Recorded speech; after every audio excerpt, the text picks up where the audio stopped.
কেমন আছো তোমরা? আশা করব তোমরা সবাই ভালো আছো। আমিও বেশ ভালো আছি। ইউটিউবে আমার একটা ছোট্ট চ্যানেল আছে যেখানে চিনি, কুট্টুস আর আমার লাইফস্টাইল আমি শেয়ার করে থাকি। আজকে ছিল শনিবার। সকালে ঘুম থেকে উঠে রিন্টুর জন্য একটু গরম ভাত করে দিয়েছি। আর গতকাল ডাল, বাঁধাকপি, মাছ যা যা করেছিলাম সবই ছিল। তো সেগুলো গরম করে দিয়েছি। ও খাওয়া দাওয়া সেরে অফিসের জন্য বেরিয়ে গেছে। ও বেরিয়ে যাওয়ার পর এই টাইমটা সম্পূর্ণ আমার জন্য, মানে এই সময়টা আমি নিজের মতো করে একটু কাটাই। তো এখন আমি নিজের জন্য ভালো করে 1 কাপ চা করে নিয়েছি আর 2টো বিস্কিট দিয়ে চাটা খাবো। আর তার সাথে এই টাইমটা আমি ইউটিউবে কিছু ভিডিও দেখব যেগুলো আমার ভালো লাগে। আর হচ্ছে এই সময় যদি কোনো কাজ থাকে ফোনের, তো এডিটগুলো করব। চা খেয়ে নিজের টুকটাক কাজ সেরে একটু চিনি কুট্টুসের সাথে কথা বলছিলাম। ওরা কিন্তু কথা বলতে না পারলেও তোমার কথা কিন্তু অনেক সুন্দরভাবে বোঝে।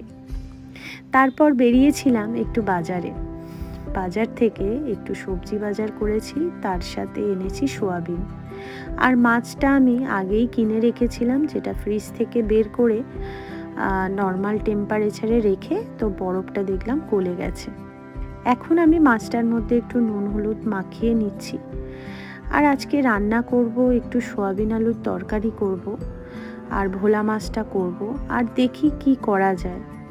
আর বাজার থেকে আজকে দেখো অল্প কিছুই পেয়েছি, কারণ বাজার করার উদ্দেশ্য নিয়ে আমি বেরোইনি। আমি গিয়েছিলাম একটু বাপের বাড়িতে। তো এখন তো আর আগের মতো যাওয়া হয় না, মাঝে সাঝে যখন একটু সময় পাই তখনই যাই।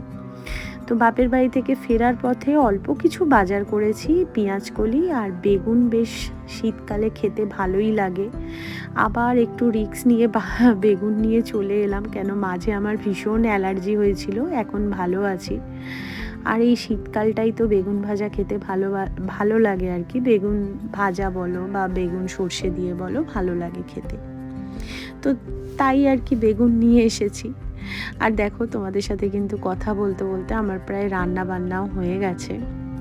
তো এখন আমি স্নান টান সেরে চলে এলাম। আর আজকে জানো তো আমার একদম খিদে নেই।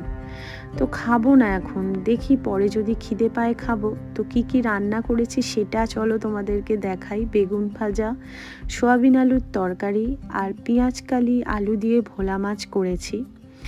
আর করেছি হচ্ছে ডাল, এটা কিন্তু মুগ আর মুসুরির ডাল মেশানো ছিল। তো চলো আজকের গল্প এইটুকু থাক, পরে আবার আসছি।